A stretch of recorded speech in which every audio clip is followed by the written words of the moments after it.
Gracias por la invitación y por darme la oportunidad de estar aquí esta tarde y poder hablar con todos ustedes de lo que estamos haciendo y recibir cuantas opiniones, críticas y comentarios puedan hacer, porque así me sirve para hacer una diapositiva más para la próxima presentación, tengo más información. Y sobre todo de ver amistades y amigos conocidos como Jesús o como Rosa y tener la oportunidad de verlos, de comentar y de decir cómo van las cosas. Lo que voy a presentar es lo de siempre, ¿de acuerdo? No tengo nada más que un discurso porque es lo que estamos haciendo. El grupo de trabajo que dirijo en el Hospital Clínico de Granada estudia efectos de los contaminantes ambientales químicos sobre la salud humana. Y fundamentalmente nos centramos en esto porque hace años empezamos a estudiar cáncer de mama. Yo hice mi tesis en el año 79 sobre cáncer de tiroides.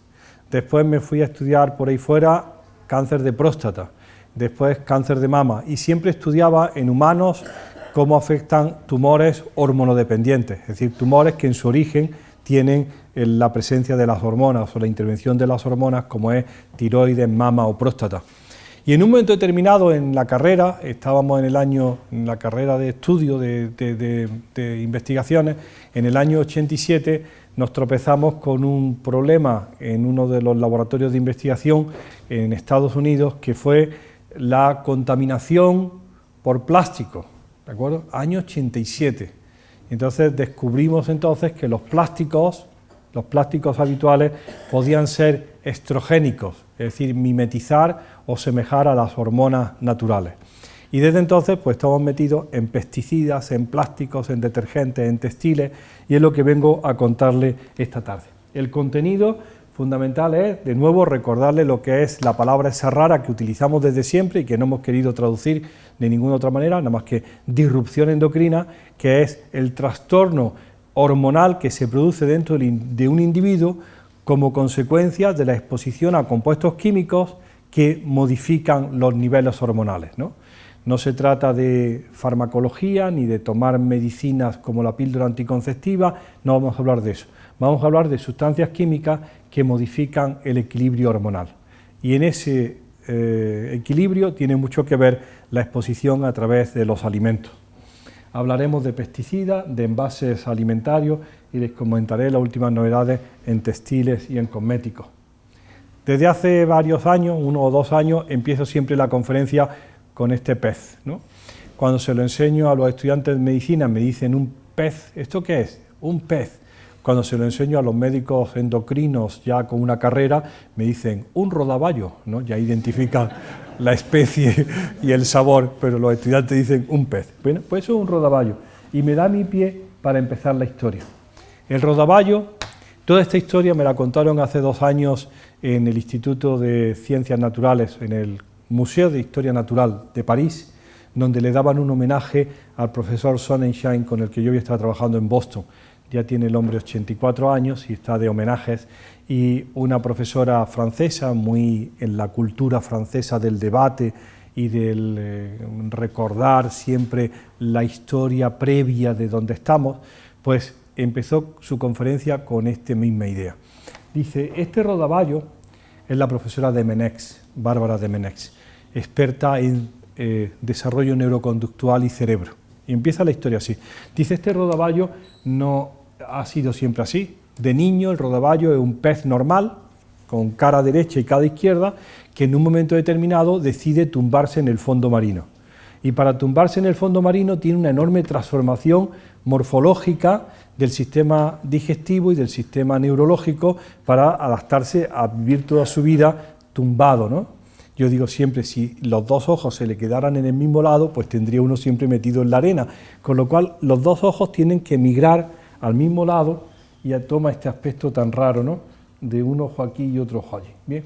Ese proceso de transformación del rodaballo se llama metamorfosis. Yo la única metamorfosis que conocía es la del renacuajo en rana, que era la que nos enseñaban en la escuela y que nos asombraba de cómo la rana perdía la cola, le salían patas. Y si alguien me hubiera preguntado como clínico qué pone en marcha la metamorfosis del renacuajo o la metamorfosis del rodaballo, pues no tendría ni idea. Habría pensado el cortisol, ¿no? Las hormonas adrenales, los estrógenos. Pues no. Es curioso que desde hace 100 años se sabe que la metamorfosis de los anfibios la pone en marcha la hormona tiroidea. Fíjense qué cosa más curiosa. Un científico, Frederick Gundernach, estudiaba en Praga, tenía una granja pecera con renacuajos y le añadía, año 1912, extracto de secado de órganos de diferentes animales. Y solo cuando le añadía extracto de secado de tiroides, ya fuera de gato o de caballo, se producía la metamorfosis acelerada del renacuajo en rana. Y dijo, hay un factor, y esto es muy importante, interespecie, porque es del caballo y funciona sobre la rana, que produce esa transformación tan importante. Bueno, la Bárbara de Menex, que es tan francesa, contaba, dice, es curioso que esto lo publicara en el año 1912 en Praga, y un vecino suyo, que se llamaba Franz Kafka, se inventó un cuento que publicó ese mismo año en Praga, que se llamaba La Metamorfosis, y decía Bárbara, dice, a pesar de que no haya testimonios de que fueran amigos, dice, seguro que se encontraban a beber cerveza en la misma taberna, uno le contaba su experimento y el otro se inventó el cuento del joven Gregor. Pero bueno, han pasado 100 años y ahora sabemos que sí, que en la rana africana, en el fletán, en la cedilla o platija, en el lenguado, que son todos estos peces planos, ocurre la metamorfosis como un chute, que aquí está indicado, de hormona tiroidea programado, que se llama el clímax, y hace esa transformación. ¿Vale? Entonces, ¿eso qué tiene que ver con los agricultores de La Rioja? Pues tiene que ver lo siguiente, Estando en los años finales de los 80, primeros de los 90, en Estados Unidos, hubo un problema enorme con las ranas equivocadas. Empezaron a aparecer en las charcas ranas con metamorfosis equivocada. La primera vez que se denuncia, la administración dice lo mismo. Eso ha ocurrido siempre, pero no con esa frecuencia, decían los expertos. Y empezaron a enunciarse diferentes hipótesis, si era la radiación ultravioleta, el efecto invernadero, hasta que se vio que con la simple presencia en el agua, esto es del año 2014, de un compuesto que se llama, y empezamos, tetrabromo bisfenol A, se puede producir la metamorfosis equivocada de los anfibios en una charca en el medio ambiente. Y uno dice, ¿y qué es el tetrabromo bisfenol A? Pues se lo voy a decir. El retardador de la llama más popular en todo el mundo. Lo que tiene esta sala para que no arda. Lo que tiene nuestra ropa para que cuando caiga una cerilla no salga ardiendo. Lo que tiene la ropita de cualquier cuna para que cuando uno se le cae el cigarro el niño no arda. Antes del año 90 se te caía el cigarro en la cuna y ardía en un minuto. Ahora ya nada arde. Las salas como esta no arden, las tapicerías no arden, los trajes no arden, la electrónica no arde. Antes se quemaba la mesa camilla y el televisor se convertía en una bomba incendiaria. Ahora se quema la mesa camilla y el televisor se calcina sin echar humo, gracias a la presencia de tetrabromo bisfenol A, que es un retardador de la llama y que tiene esta estructura química. ¿Vale? Pues ya está, una cosa. Bueno, ese tetrabromo bisfenol A está en el tejido adiposo de todas las granadinas. Y no puedo decir como los políticos, todos los granadinos y todas las granadinas, que les gusta tanto decir, porque no lo hemos medido en los machos, solamente en las señoras, ¿no? Hay un surtido de tetrabromo bisfenol A en todas las señoras de Granada, independiente de su edad, porque es una sustancia bioacumulable, persistente, lipofílica, de muy difícil eliminación. Y el problema grave, gravísimo, es que interfiere claramente sobre las hormonas tiroideas. A ver, primera pregunta. ¿Alguien de la sala sabría decirme cuál es la medicina con receta más vendida en España? La hormona tiroidea. Nos hemos convertido en el país de mayor consumo de hormona tiroidea. Se vende más que la insulina. ¿Hormona tiroidea? El consumo de hormona tiroidea, el mayor, el tope, todo el mundo es hipotiroideo. No, no se sabe. Todo el mundo tiene un pariente, un hermano, no sé cuánto, que va y toma hormona tiroidea porque fue con un problema de estreñimiento, cansancio, no sé cuánto, y al final le dijeron, bueno, tiene usted la TSH ligeramente elevada, las hormonas tiroideas normales, le va a venir bien un poco de hormona tiroidea. Hay un problema enorme de hormona tiroidea sin buena explicación. Bueno, pues le cuento lo siguiente. Contaba esto en el Congreso de los Endocrinos, en el Monte Higueldo, en San Sebastián, Congreso Nacional, el capítulo de tiroides de la Sociedad Española de Endocrinología, reunidos cada 2 años en el Monte Higueldo, un hotel de 5 estrellas, una preciosidad, todos allí discutiendo de si yodo o no yodo durante el embarazo. Cuento yo esto y en primera fila está sentado Pere Verbel, el director del Instituto de Neurociencias de Alicante, toda su vida dedicada al cerebelo, y me dice, eso que estás contando es muy serio. Digo, claro que es serio. Digo, es muy serio porque nosotros consideramos que lo que ocurre en el cerebro de un niño o una niña entre 2 meses antes del nacimiento y los primeros 18 meses es una metamorfosis cerebral completa. Es la adaptación de su cerebro gracias a la hormona tiroidea. Y hemos estado barajando siempre la hormona tiroidea y el yodo, pero nadie nos había hablado de los contaminantes ambientales que modifican las hormonas tiroideas. El caso es que hay un problema enorme de metamorfosis cerebral del niño, porque en esos primeros años se deciden muchas cosas y las exposiciones de la mujer en esta fase es crítica. De hecho, hay una enfermedad nueva definida, ya hay hasta una sociedad que se llama el origen durante el desarrollo de la salud y de la enfermedad, o en otras palabras, cómo los primeros 9 meses de la vida modifican o condicionan el resto de tu vida. Y ahora, agárrense.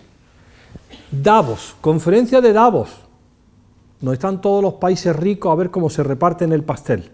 Allí llegan todos los helicópteros, la ciudad tomada por el ejército, los ambientalistas protestando, los antisistemas protestando y todos los ricos a ver cómo...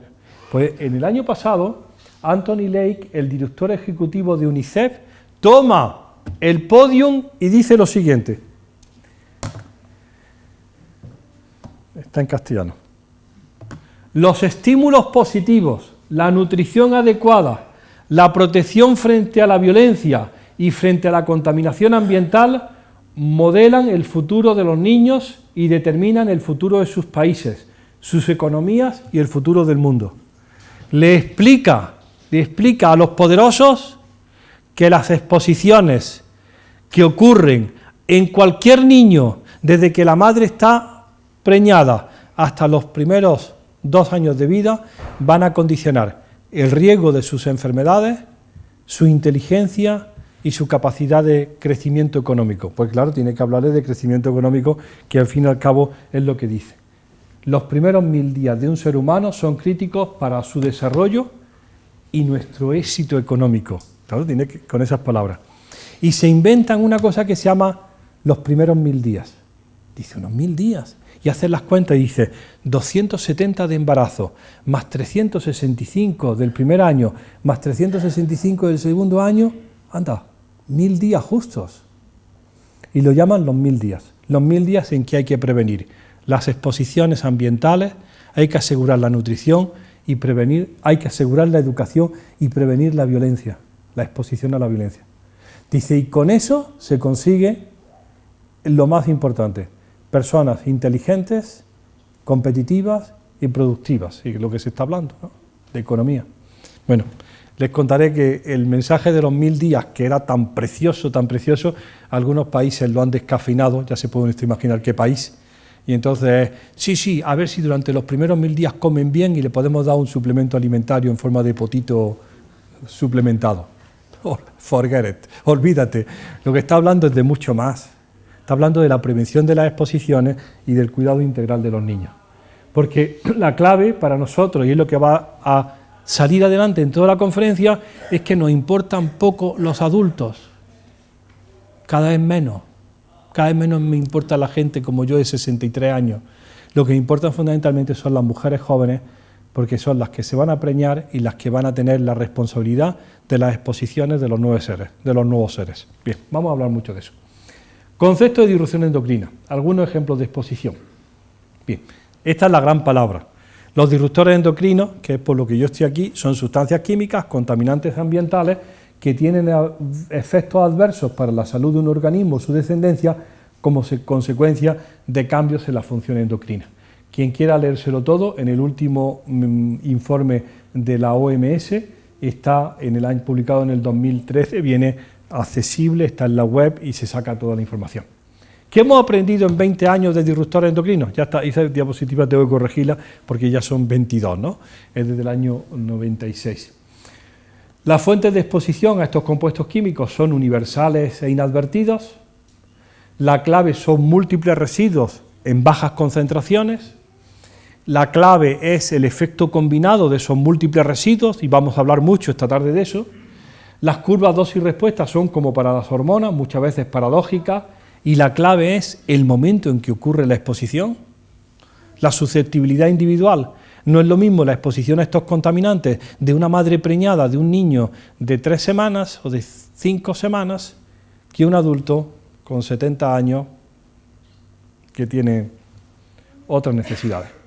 Bien, lo que hemos aprendido, y para repasar un poco qué enfermedades nosotros hemos estudiado en estos 30 años de disrupción endocrina, acuérdense que empezamos con malformaciones urogenitales, nos interesó mucho la cristorquidia o el no descenso testicular, nos interesa muchísimo la mala calidad seminal del hombre, del macho en toda Europa, que ya está denunciada, presentada.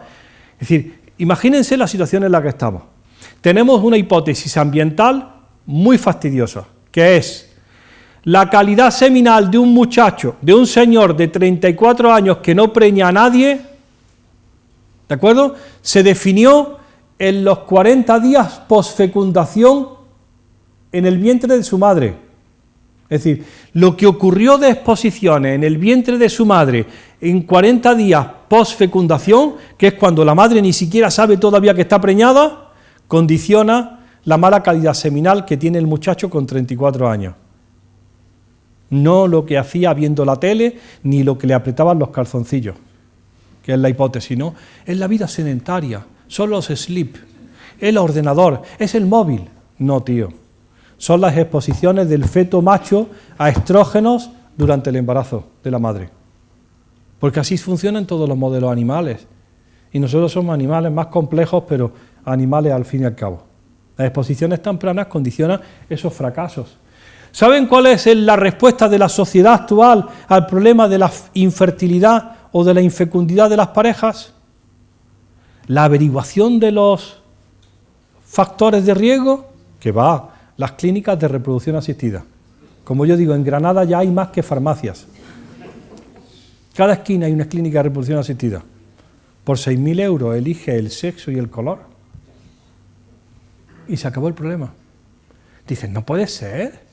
No puede ser que no hayan metido en esto y que la solución a un problema que viene por la técnica se solucione con más técnica.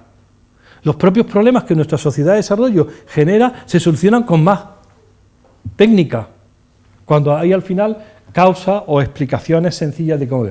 Cáncer de mama sí vamos a hablar un poco más, precocidad en el desarrollo sexual, primera regla y telarquia a los 8 años, endometriosis.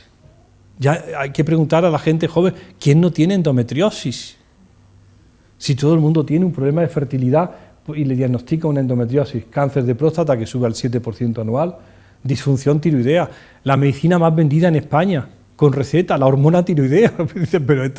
Pero claro, nadie le da importancia, porque como es barata y está disponible, vale. El desarrollo neuroconductual, que cuando quieren hablamos fundamentalmente de los niños nerviosos, de la inadaptación, de la dislexia, del autismo, que se mete todo en el síndrome de exposición neuroconductual y el cerebro, o diabetes y obesidad con la nueva enfermedad que se han inventado los endocrinos, que se llama la diabesidad, que es diabetes con obesidad. Bueno, de todo esto vamos a hablar. Todo esto son hormonas. Esto se ha disparado y las explicaciones son que comemos mal, ¿vale? O que hacemos poco ejercicio, ¿vale? Hay alguna razón más. Los primeros disruptores endocrinos, cuando nosotros empezamos con todo esto, eran pesticidas. Y hay que agradecerle a Rachel Carson en La primavera silenciosa, como la primera denuncia de un campo sin pajaritos, porque los insecticidas, el DDT, ha acabado con los insectos, pues entonces ya no hay pájaros y no hay ruido en el campo, y de tanto impacto este libro de La primavera silenciosa que hizo que Estados Unidos montara la EPA, la famosa agencia de medio ambiente norteamericana, o de Theo Colborn, que fue la que en su Futuro robado enunció el concepto de disrupción endocrina, una zoóloga. Nosotros hemos trabajado mucho tiempo con estos pesticidas, que más de uno se sonreirá, porque dirá, hombre, los viejos, ¿no? El DDT, pero otra vez lo lee aquí hablando del DDT y del lindano. Pues tenían que ver el libro de aquel muchacho, ¿cómo se llama?, nuestros ríos hormonados de Ecologistas de Nación, que lo que más aparece en el Ebro, que pasa por aquí, ¿no? El lindano. Dice, ¿pero de dónde viene? Si ya es un histórico, si está prohibido desde el año 84 en el BOE. Bueno, pues en el 17% de las muestras del río Ebro sigue apareciendo el lindano o sigue apareciendo el DDT. Bien. Nosotros hemos trabajado mucho con estos pesticidas y hemos hecho nuestra vida de estos pesticidas, pero de pronto nos han dicho, olvídate, la administración, si esto está prohibido, si apareció en su prohibición en el BOE del año 2004, decimos nosotros, pero son persistentes. ¿Cómo? Dice, sí, cuando lo vendían decía, agricultor, échele usted en el campo que su efecto es duradero. Lo que antes era duradero ahora se llama persistente, ¿de acuerdo? Y está, está en el tejido adiposo de todos los asistentes a esta sala, ¿de acuerdo? Todos. Está en el 97% de las placentas de las mujeres que dan a luz hoy en el Hospital Clínico de Granada, porque es muy persistente, la madre lo transmite a las hijas y las hijas se lo transmiten a los nietos. Bueno, esto lo enseño, esto es nuevo, Jesús no lo conoce, porque esto es, en mi casa, yo vivo en una casa vieja, con muchos papeles, y estos son los trabajos. Mi padre en el año 58 compró una parcela, un chalet, al lado de Granada. En Granada hace un calor de muerte en verano y todos nos vamos a los pueblos a 4 kilómetros diciendo que hace mucho más fresco. A 4 kilómetros hace el mismísimo calor que en Granada, pero todo el mundo se va a 4 kilómetros. En lugar de irse a la playa, que está a 60 kilómetros, nos vamos a 4 kilómetros. Y entonces dice, trabajo hecho a Francisco Lea Aguado. Una factura por arreglo en los salideros de Laza, 152 pesetas. 10 chiquillos en Las Papas, a 26 pesetas, 260 pesetas. Estos son papeles viejos de mi padre, que en paz descanse. Nosotros hemos estado toda la vida de Dios comiendo esas patatas, porque decíamos, eso sí que eran patatas. Hasta que yo me encuentro esto, que dice, 2 veces Gesarol, 35 pesetas. Me voy corriendo a internet y me encuentro que Gesarol es DDT para el escarabajo de la patata. Pregunto a los que sobreviven todavía, digo, ¿y esto? Dice, pues, hijo, los porvos de las papas. Como dicen en Andalucía, los porvos de las papas, lo que había que echarle. Y digo, ¿y estos son los good old times? Como dicen, los buenos viejos tiempos, donde todo era tan natural. No, los años 60 no eran tan naturales. Era lo mismo que ahora, pero sin control. Porque además en la casa, como ya dinerillo, pues se le echaban 2 tratamientos de porvos para las papas. Bueno, es decir, que la pesadilla del DDT es terrible. Como nos dicen que tenemos que progresar, una nueva becaria que viene, Carmen Freire, viene después de estar 6 años en Brasil, ha trabajado mucho con pesticidas persistentes, viene ya con una experiencia enorme. Digo, Carmen, tienes que cambiar, hay que pasar a los nuevos. Y dice, bueno, vamos a meternos en los nuevos. Y entonces me dice, ahora lo que hay son organofosforados, carbamatos, piretroides, y estas son las clases funcionales. Digo, pero si ya no se usan, Carmen, si cada vez que voy a Almería me dicen que ya nadie usa pesticidas, que todo el mundo está en la lucha biológica integrada y no sé cuánto. Me dice, pues no debe ser así, porque estos son las mapas de ventas de pesticidas en España y seguimos estando a la cabeza de Europa con 78.818 toneladas de pesticidas, el país que más consume. Digo, pues lo compran pero no lo usan, porque a mí me han dicho que nadie lo usa. Bueno, y me dice Carmen, este es el reparto. Somos el número 2 en fungicidas, después de Italia, el número 3 en glifosato, después de Alemania y Francia, y el número 1 en insecticidas. Sí, pero si esto es del 2014, ¿no había dicho que ya no se usaba nada? ¿De acuerdo? Pues ahora hemos tenido que modificar todo el departamento para ya no seguir midiendo el DDT, el metoxicloro y el lindano, sino empezar a aprender a medir todo lo que es nuevo, ¿no? Y tenemos estas son mis cuentas. La hice ayer. Vamos a poner que son 80.000. 80.000 toneladas son, a ver si no me equivoco, 80.000 toneladas son 80 millones de kilos. ¿De acuerdo? 80 millones de kilos. Divididos, apunta, por 40 millones de personas, tocamos a 2 kilos por persona. Digo así, 2 kilos de fertilizante, insecticida, fungicida y no sé, 2 kilos por persona. Y me dicen los epidemiólogos, no. El 4,6% de la superficie del territorio español consume el 51% de las 78.000 toneladas. Dios mío. Sí, entonces, 40.000 toneladas se colocan solamente en el 4%, dice, claro, donde se cultivan frutas, hortalizas y verduras, porque está concentrado en donde es utilizable. Digo, entonces eso de 2 kilos por persona no salen las cuentas, ¿no? Hay algunos que se están comiendo muchos más kilos, ¿de acuerdo? O por lo menos su medio ambiente. Y digo, hombre, estos, ¿no? Esto es lo único que se ve desde el espacio. Es mentira, dice Pedro Duque, el astronauta español, que es mentira que se vea la carretera transamazónica y la muralla china. Lo único que se ve del espacio hecho por el hombre es el ejido. ¿Qué es eso? Porque se pasa por España y se ve de pronto un espejo de plástico de 23.000 hectáreas de invernadero que reflejan el sol como si fuera un espejo de plástico. Ahí sí que hay más del consumo de pesticidas que en otros sitios. Y de hecho, la propia prensa lo dice, trabajan 70.000 agricultores en 27.000 hectáreas y algunos se intoxican. Más de 1.000 casos a órganos fosforados, fundamentalmente clorpirifos, paratión y metamidofos, 80% accidental, 20% suicida. Es decir, que los datos de exposición están ahí. Estos son solamente datos de los hospitales que tienen que recurrir a unidades de cuidado intensivo, no los que se quedan en urgencia. Y como dicen ellos mismos, los propios clínicos que están allí, esto es la punta del iceberg, son aquellos que vienen envenenados. Bueno, pues no sabemos las consecuencias a largo plazo. A mí siempre me gusta enseñar esta foto, no sé si la conocéis,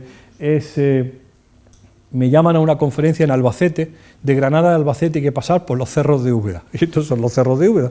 Bueno, pues los cerros de Úbeda es unos cerros grandes de cereal y olivar, y hay una avioneta fumigando, y aquí hay un señor con una bandera que le indica por dónde tiene que fumigar. Cuando ha pasado por encima, lo ven aquí, la avioneta hace un loop en el aire, el hombre se desplaza 20 metros y vuelve a poner la bandera. Enseño la foto, que era mía, la saqué en Granada, y me dice el epidemiólogo, si tú estás interesado en estudiar el efecto de los pesticidas sobre la salud humana, busca a ese hombre, ¿no? Porque si lo fumigan todos los días, yo me inventé que no, digo, cambia con el piloto. Ay, vale, no, mentira. Ahora te toca a ti, le dice. Bueno, pues esa es la exposición profesional. ¿Cuál es las consecuencias de la exposición profesional? Pues está publicado, pero además esto ya está viejo. Cáncer en agricultores, muerte por cáncer en agricultores. Al igual que en el resto de Europa, los agricultores españoles tienen mayor probabilidad de morir por tumores cerebrales, cáncer gástrico, leucemia, linfoma no-Hodgkin, próstata y testículo, que el resto de la población trabajadora. Sí, algo está pasando en el medio ambiente, en el campo, y dice, esto que pasa son estudios ecológicos, y no sabemos muy bien la exposición de cada individuo, y se plantean dos cosas, los fertilizantes, los insecticidas, los pesticidas, y el que a los agricultores les gusta manejar el tractor y cambian el aceite de la máquina, ¿vale? No sabemos cuál es de ellos el asesino, pero está claro que tumores cerebrales, cáncer gástrico, leucemia, y le decimos, ¿y cáncer de mama? ¿Las agricultoras españolas tienen más cáncer de mama? Y dicen, no podemos hacer el estudio porque no está bien recogida en los registros de defunción la actividad laboral de la mujer. Digo, bueno, tendremos que esperarnos otros 50 años para que la actividad laboral de la mujer esté bien recogida en los papeles estos. Pero el mismo Gonzalo López Amente, que ahora se jubila este año, que es el director del Instituto del Cáncer, de Epidemiología del Cáncer en Madrid, tiene muchas cosas publicadas muy buenas y entre otras cosas tiene esto. Mortalidad por cáncer por municipios en España. Los datos de mortalidad se daban siempre por provincias, y las provincias pues son raras, ¿no? Cuando se habla por municipio, pues las cosas se van ajustando. Esto, que tendría que ser rojo y esto es verde, es mortalidad por cáncer gástrico en España. Y, como ven ustedes, la distribución no es homogénea, la media es amarillo, menos de la media es verde y rojo malo, esto es fácil recordarlo, rojo malo, rojo es más de la mortalidad. Cuando uno ve la mortalidad de cáncer gástrico en España, dice, esto no es democrático, aquí hay alguien que se está muriendo más de cáncer de estómago que otro, ¿no? Y aquí está todo el Valle del Duero, incluso aquí el Ebro, ¿no? Sí. Valle del Duero. Y esto, como son estudios ecológicos, no pueden hacer asociaciones de causalidad, sino simplemente coincidencias en el tiempo y en el espacio.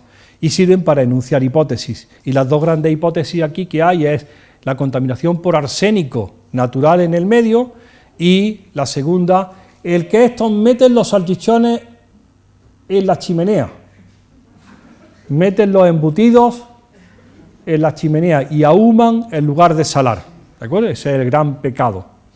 Yo cuando me lo enseñan siempre, y perdonen que esté en La Rioja, yo siempre digo, pero Gonzalo, si esto parece el vino tinto en España, ¿no?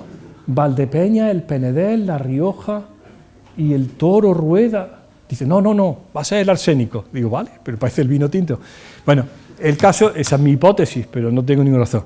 El caso es que esto es muy interesante, porque yo le voy a decir una cosa, seguro que no hay ninguna diferencia importante genética entre los vallisoletanos y los granadinos. Seguro que no. Por mucho que insistan, no sé con los vascos. Ochoa. Alex, paso. Pero la gente de Valladolid, si llevamos cruzándonos 20 siglos, ¿no? Es decir, no debe ser causa genética, ¿no? Esas diferencias deben ser fundamentalmente causas ambientales. Y les voy a decir la primera lección que hemos aprendido en 30 años trabajando en medio ambiente.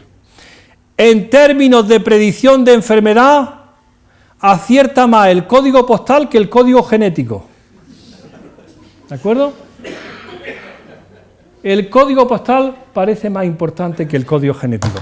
Y se han empeñado en que nos van a hacer la medicina personalizada para saber cuál es el gen maldito que nos está matando. Dice, no, hombre, si probablemente no sea tan importante, si probablemente si me da una ligera información sobre malos hábitos y sobre malas exposiciones, podré hacer algo más positivo que analizarme el gen maldito. Pero es así, es que el gen maldito viene acompañado de algo, de una terapia específica, carísima.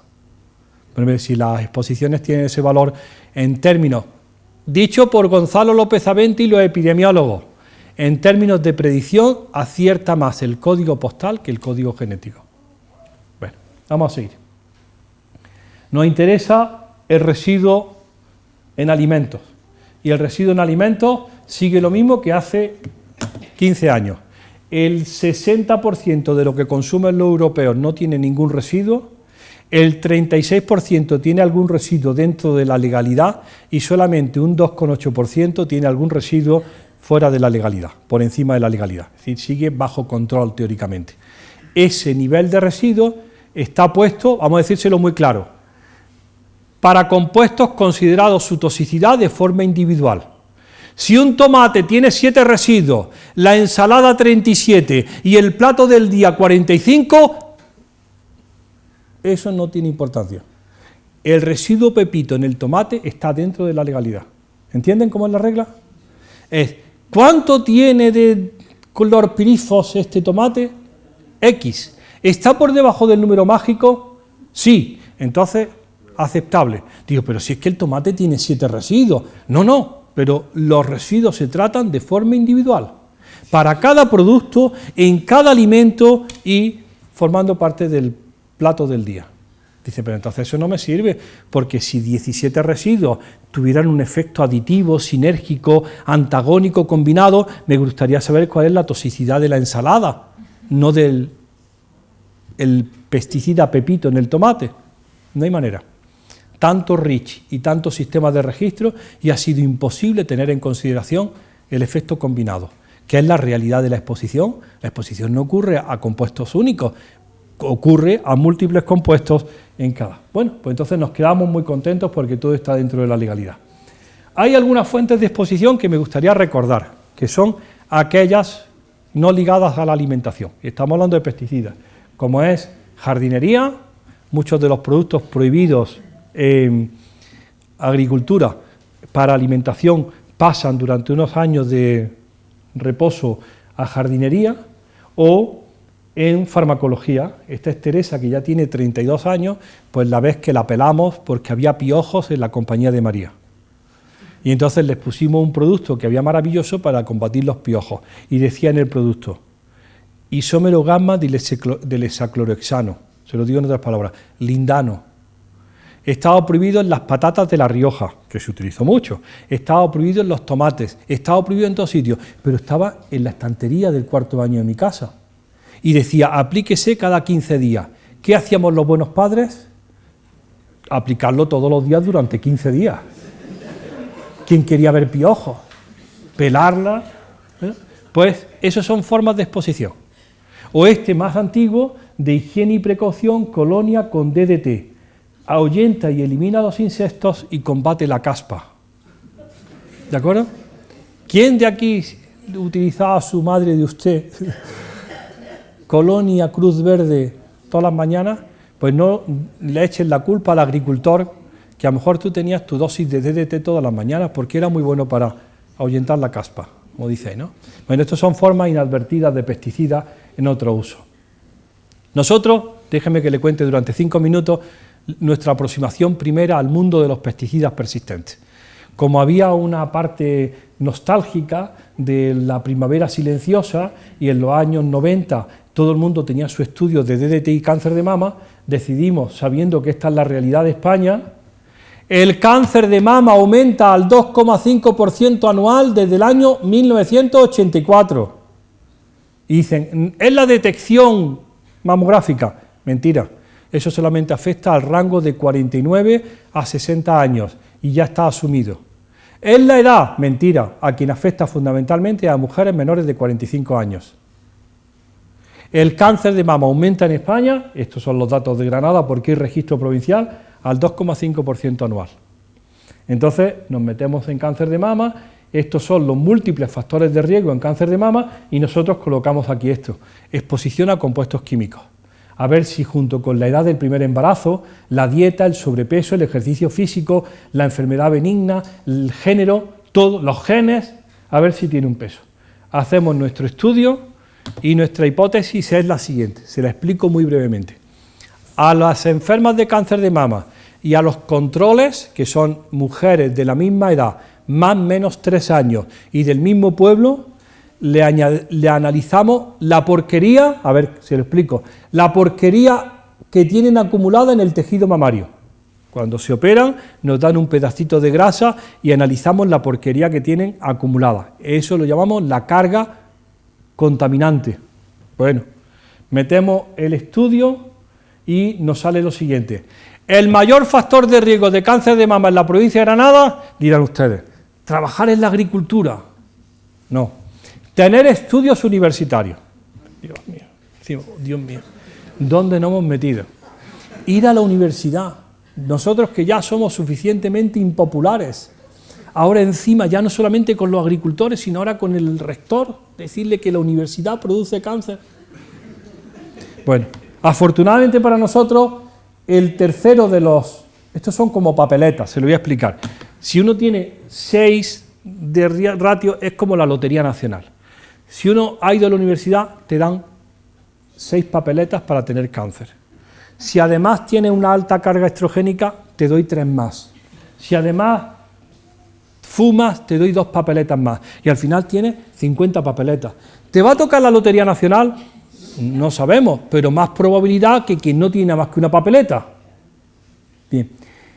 ¿Quién se quita? Decimos, ¿y esto cómo se explica? ¿Cómo nos han salido que las universitarias son las que más riesgo tienen de cáncer de mama? Y nos dice el epidemiólogo, bueno, es que tenéis un problemilla aquí, ¿no? Todos estos valores menores de 1 son quien se ha desprendido de papeletas. Digo, ¿y cómo se desprende uno de papeletas? Chicas, ¿os lo digo? Pariendo antes de los 19 años el primer hijo, teniendo más de 5 hijos y acumulando 36 meses de lactancia. Y dice, toma, mi abuela, 15 hijos, varones para el cortijo, para que pudiera. Decimos, ¿y ahora cómo vendemos nosotros esto? Porque no podemos ir a los institutos de enseñanza media en segundo de bachillerato diciendo, chicas, nos mata el APA. Entonces, ¿cómo lo explicamos? Y empezamos a darle vuelta, ¿qué explicación tiene esto? Y fíjense qué cosa más sencilla. Y es nuestra hipótesis que hemos vendido por todos sitios. La cantidad de porquería medioambiental, pesticidas entre ellos, ahora lo vamos a ver quién es la lista, que tienes en la mama, actúa sobre la misma mama aumentando tu riesgo de cáncer de mama. ¿Cuál es la mejor manera de quitarse esa porquería medioambiental? Pariendo pronto, pariendo mucho y dando mucho el pecho. Y dice el becario, pero entonces se lo da al hijo. Y leemos en los textos antiguos y nos dicen, el primogénito, yo soy el quinto, el primogénito se lleva el 60% de la porquería que ha acumulado la madre. 5 hijos y 36 meses de lactancia te dejan limpia como una patena. Y lo publicamos así y decimos, sí, no son transformaciones moleculares desconocidas, ni la Virgen de la Almudena. Es, antes te quites la porquería de encima, mejor para ti. Dice, pero ¿y la transferencia? La transferencia al hijo. Algo se hereda además del color de los ojos y del pelo. Y los parecidos, se hereda la carga tóxica, que se viene diciendo de siempre, porque la madre se lo pasa al hijo. Y entonces empezamos a ligar todo esto con lo que dice Anthony Lake, de las exposiciones tempranas del hijo, y nos entra una especie de parálisis, diciendo, pero entonces, ¿qué hacemos? ¿A quién tenemos que darle toda esta información? Ya no nos interesan los machos viejos, nos interesan las mujeres jóvenes, siempre nos han interesado, pero habrá que decirle algo de que la exposición es un enorme riesgo fundamentalmente para ella y para la descendencia, y no sabemos cómo construir ese mensaje sin que nos digan sexistas. Pero es interesantísimo, porque las transferencias de las exposiciones son importantísimas. Bueno, esto sigue aquí, hemos repetido el estudio, ahora con un estudio en sangre, este es recientísimo, se ha hecho lo mismo y se ha visto que de nuevo la carga estrogénica es un factor de riesgo. Y ya hemos ligado la exposición química al alcohol, a la obesidad, a la dieta, a la clase social, a los estudios y el tabaco, como un puzzle complejísimo en donde nosotros aportamos una pieza. ¿Es importante esa pieza para la resolución del puzzle? Pues como cualquiera de las otras. No sabemos cuántas piezas son parecidas a esta, pero sí que sabemos esto. El estudio del año 90 y algo. Como teníamos mucho tejido mamario, cada vez que hacemos un amiguito, le decimos, ¿podría analizar los contaminantes en el tejido mamario que tenemos guardado? Nuestra hipótesis inicial era que el DDT era la causa de cáncer de mama. ¿Saben lo que tiene una mujer de Granada, de media, de compuestos químicos en su tejido mamario? 17 pesticidas organoclorados, 37 PCBs, 10 PCBs hidroxilados, 15 dioxina y furano, 8 bifenilos polibromados y 11 ésteres de PBBs. Es decir, es una auténtica sumidero. Las personas y el tejido adiposo es un sumidero ambiental. Cuando publicamos todo esto, empieza en el 4, en el 5, en el 6, en el 7, en el 8, en el 9, otra vez diciendo, pero esto va a ser que Granada es así. Y afortunadamente estaba de ministra esta señora, Narbona, que se hizo analizar su sangre junto con otros 20 ministros de la Unión Europea. Una ONG vino, le sacó sangre y le midió 104 residuos de compuestos químicos. Y fíjense qué curioso. Estos son los niveles y la presencia de los compuestos químicos en la sangre de los ministros de la Unión Europea, a los cuales no se les conoce ninguna ocupación. ¿De acuerdo? ¿De acuerdo? Sí. El 100% tienen 22 PCBs, el 100% tienen DDE, el DDT, el 100% tienen el isoclorobenceno, el 100% tienen el polibromado, el retardador de la llama tan famoso en las grasas de las granadinas. El 93% tiene lindano, lindano en sangre, y estos viajan en business. El 75% tienen plástico de las sartenes, que ahora hablaremos en los PFOS, y el 79% tienen ablandadores del plástico tipo talatos. Esta es la realidad de la exposición. Y siguen empeñados en que nosotros demostremos la asociación entre un compuesto químico y una enfermedad. Y cuando no nos sale, nos dice, ¿ves? No pasa nada. Dice, tío, pero si tiene 50 más. La ministra presentó esto en un hotel en Madrid. Mostró sus resultados y tenía 46 residuos de los 106 que le habían medido. Inmediatamente preguntan los periodistas, señora ministra, ¿y eso qué significa? Y ya toma la palabra el director general de turno y dice, los niveles son muy bajos. ¿Vale? Y dice la ministra misma, ¿y 46 niveles bajos no son un nivel alto? Y yo, que era el experto, estaba allí sentado en la esquina, digo, mire usted, señora ministra, lo siento, la toxicología reguladora imperante en Europa y en el mundo occidental está basado en el efecto de los compuestos individuales. No sabemos nada del cóctel, que es la realidad de la exposición.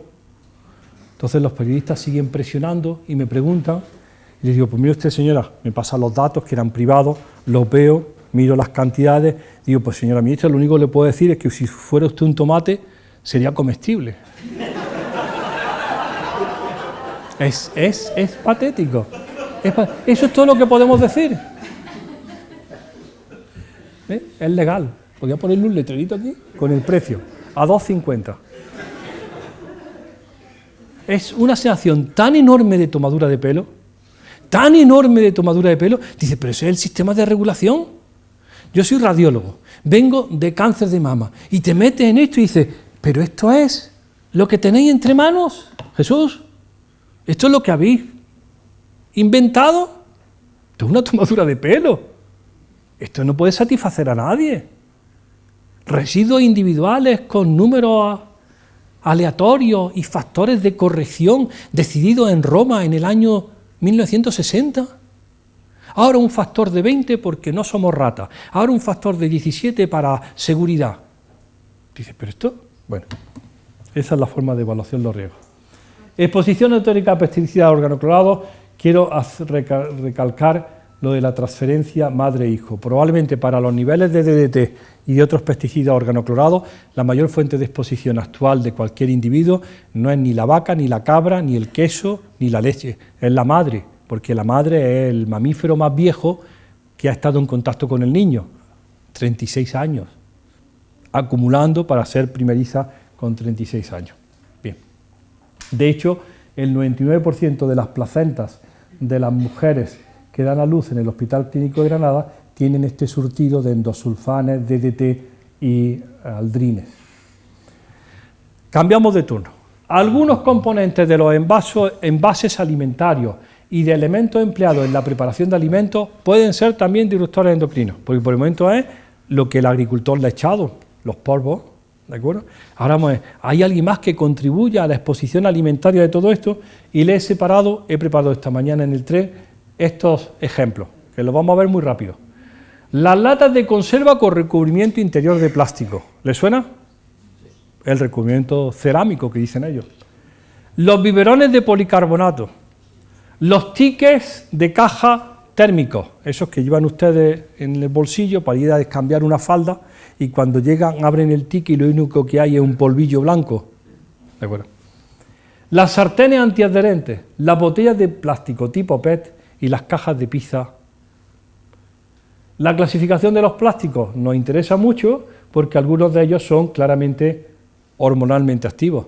Si alguien tiene en su oficina las botellas de 4 galones de agua rellenables, que diga no, diga basta, son de policarbonato. El monómero de ese policarbonato es bisfenol A Es estrogénico desde el año 1936. Es un claro estrógeno. No hay duda, no hay duda, no hay duda. ¿De acuerdo? Es un claro estrógeno.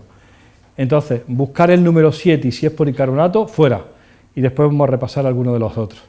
Nosotros publicamos la primera vez que las latas de conserva en el mercado europeo, español, brasileño y turco era hormonalmente activo en el año 95. Y dijimos que estas latas podían tener bisfenol A de los plastiquillos. Todavía estamos esperando la regulación, aunque ayer, el 12 de febrero, apareció esto.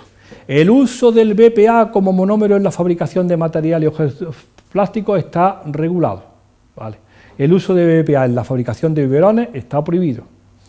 La migración a la superficie del BPA procedente de los barnices o revestimientos aplicados a materiales u objetos no superará un límite de migración que ha bajado 6 veces en 15 años. Cada 2 años baja. Y dice, pero ya hoy ya no es bueno. ¿Y ayer era bueno? No, ayer no sabíamos tanto. Tío, ¿cómo no vas a saber tanto si la estrogenicidad del bisfenol A está publicada en la revista Science en el año 1938?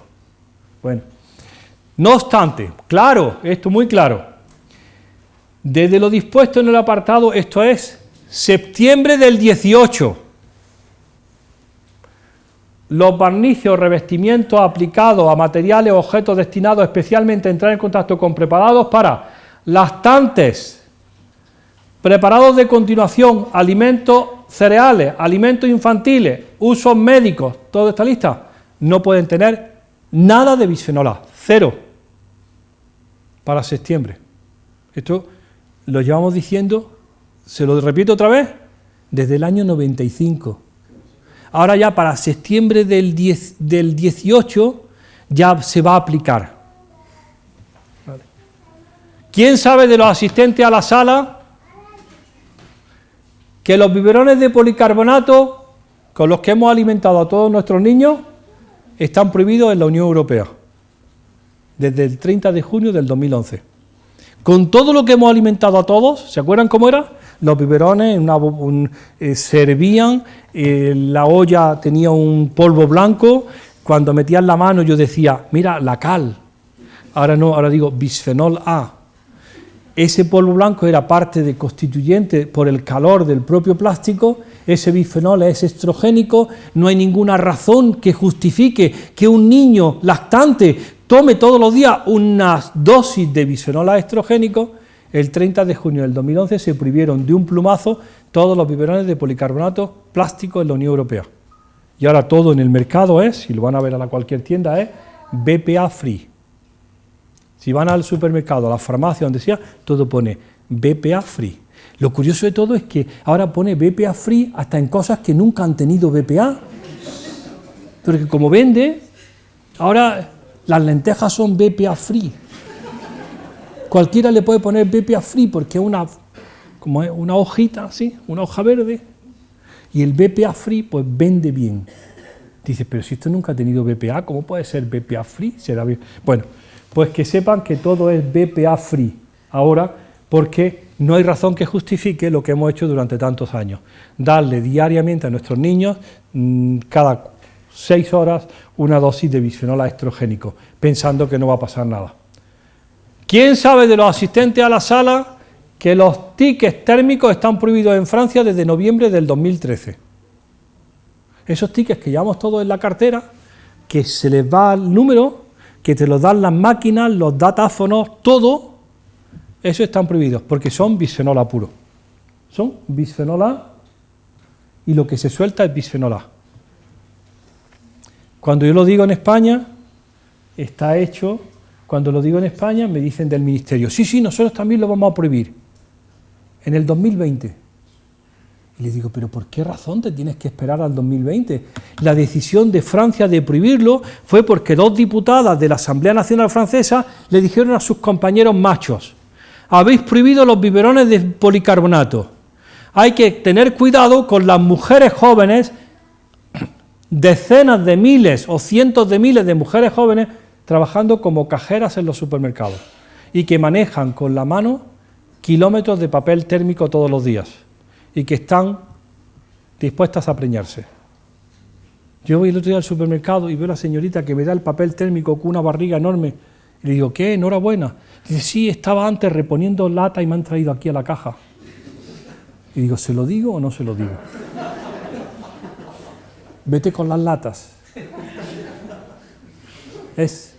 Bueno, pues en el 2020, no sé si en enero o en diciembre, se prohibirán los papeles. Pero mientras tanto tenemos un poquito de visionalidad en nuestras vidas, porque no vaya alguien a sufrir económicamente.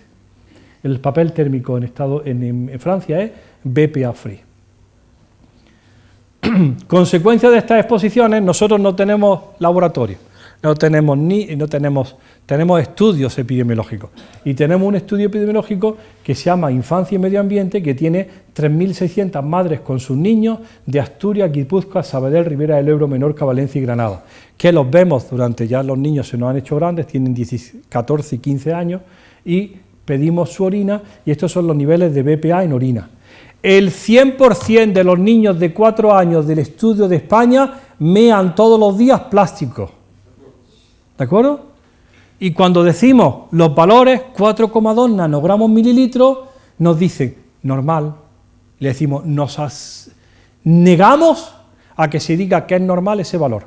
Y entonces se inventan una palabra nueva que es the reference values, los valores de referencia, porque nadie puede admitir como normalidad mear plástico. Y entonces nos dicen, son los valores de referencia para Europa y no están ustedes ni más altos ni más bajos. Dice, pero ¿cómo hemos llegado a esto? Estos son los niveles de BPA en las embarazadas y en los niños de 4 años.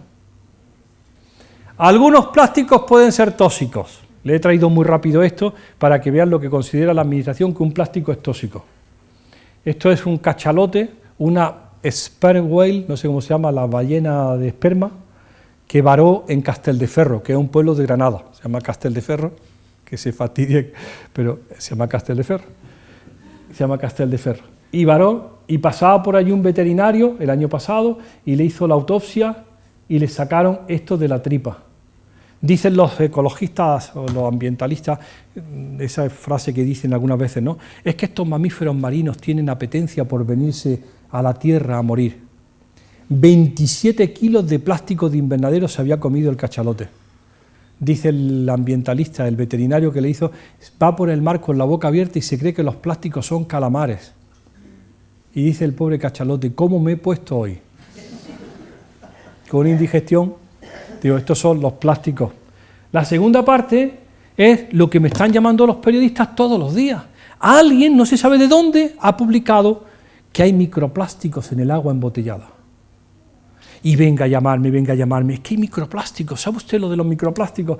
Y le digo, vamos a ver, tío, desde hace 10 años hemos publicado nosotros que todos los niños españoles y las mujeres embarazadas mean plástico. Yo tengo que averiguar ahora cuál es la toxicidad de los microplásticos y los nanoplásticos, pero sé ciertamente cuál es la toxicidad del bisfenol A, es estrogénico. ¿Cuándo os vais a hacer eco de lo que es importante?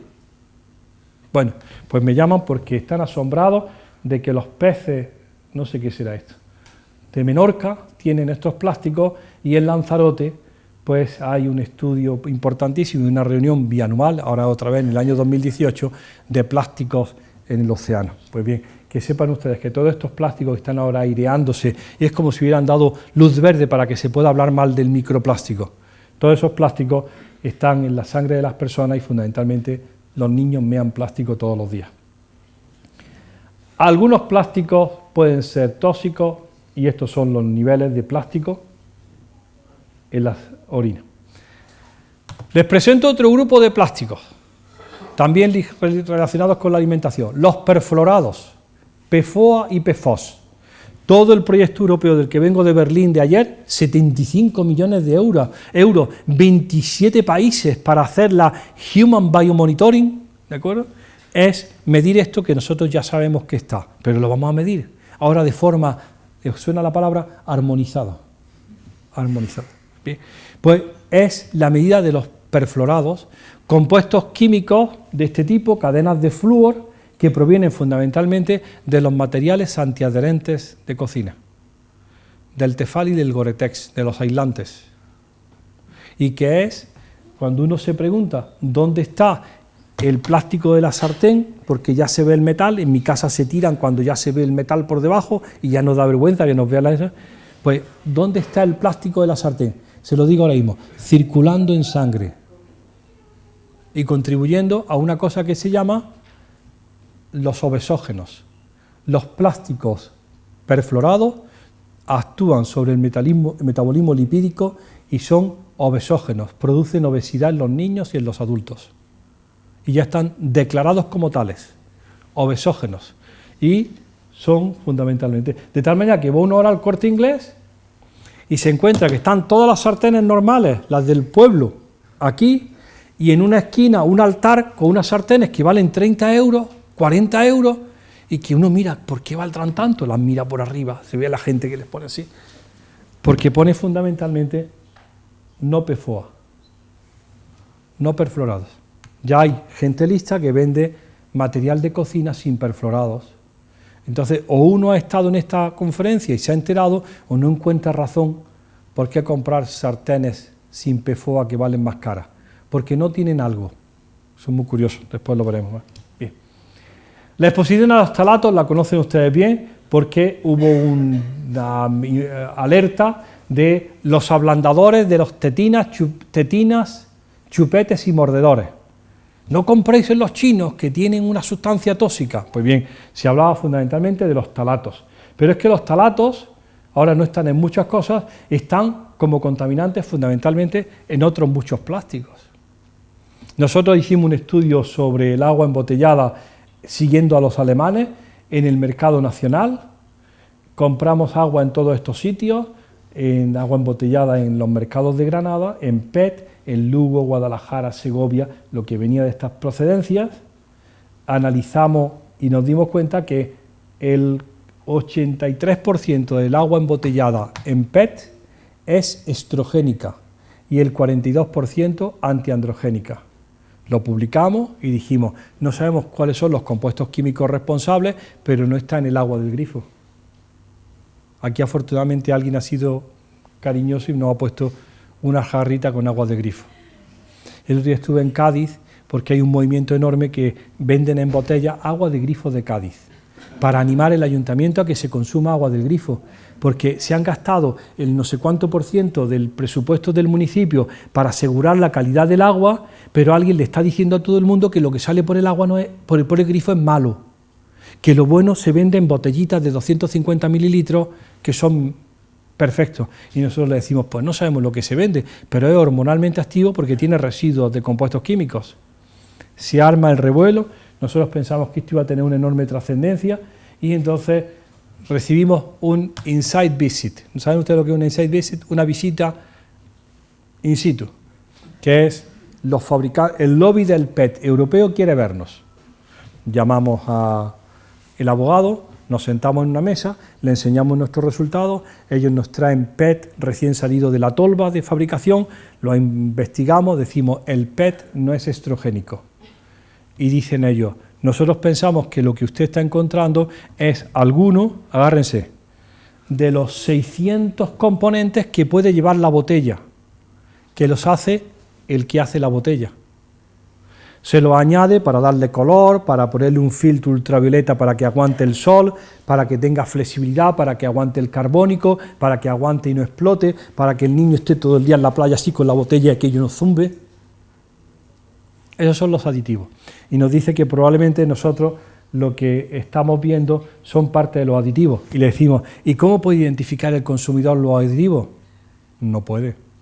Lo máximo que puede hacer el consumidor es identificar en el triángulo de reciclado un número interior que le dice cuál es el plástico mayoritario.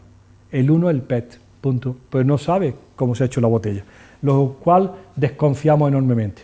Cuando publicamos este paper aparece este chiste del roto que dice, algunos alimentos pueden ser tóxicos, en caso de observar alguna reacción adversa, haga como que no ha notado nada para no alarmar a otros consumidores. Que es un poco la respuesta continua. No vaya a ser que no sea verdad. Bueno, y nos dan la mala noticia, con esto ya estamos acabando. Dice, el inglés que viene a verme. Dice, como usted sabrá, 1/3 de las botellas de plástico de PET de Europa se reciclan. Digo, no lo sabía. Dice, sí, se reciclan, se mandan a Oriente y vienen como material reciclado. Y digo yo, inocentemente, ¿para hacer más botellas? Dice, no, hombre, el PET reciclado viene como poliéster. Digo, ¿cómo? ¿El PET es el poliéster? Yo que llevaba mi traje de dusting, saco la etiqueta y pone 75% de poliéster. Y le digo, no jodas, estos son 4 botellas de Coca-Cola de 2 litros. Y me dice, muy posiblemente. Y entonces, de pronto nos quedamos paralizados y decimos, ¿los textiles son plástico? Por supuesto. Y me dice, fundamentalmente, esto es un trapo, esto es mi ropa de lavar, esto es un trapo que el otro día lo tiendo y pone PET. Digo, hombre, por fin aparece marcado en un trapo de cocina PET en lugar de poliéster. Después dice que es 65% de poliéster, pero era PET. Y me dice el inglés, para joderme ya definitivamente la tarde. Dice, lo que pasa es que el poliéster para hilatura, para fibra, ya viene con los aditivos. Digo, ¿qué aditivos tiene mi traje? Y dice, polibromados para que no arda, porque la ropa ya no arde, y ya trae los polibromados en la fibra, perfluorados para que no manche, para que te vayas de copa, te cae la gota y dices, ¡ay, tío! ¡Ni mancha! Claro, si es un antiadherente. Los colores que están prohibidos en los metales se hacen con cadmio, cromo, plomo, antimonio, mercurio y cobre. Los alquilfenoles que están prohibidos porque contaminaron el Ebro y son la causa del cambio de sexo en los peces del río Ebro, que lo sabrán ustedes muy bien, porque está descrito, lo saben, hace más de 20 años. Las carpas son fenotípicamente hembras, aunque genotípicamente son macho y hembra, y la causa es los alquilfenoles de la industria textil durante años vertiendo. Bueno, pues los alquilfenoles que están prohibidos en medio ambiente son aditivos de la ropa porque la arruga es bella. El tributil estaño, que está prohibido en la pintura de los barcos porque es la causa del cambio de sexo de los gasterópodos, de la Nucella lapillus y del Bolinus brandalis, que está prohibido porque es gran tóxico para los moluscos. Se utiliza en textiles porque en la ropa deportiva evita el crecimiento y la fermentación bacteriana y que huela a zorrillo después de estar corriendo. Sí, eso es ropa.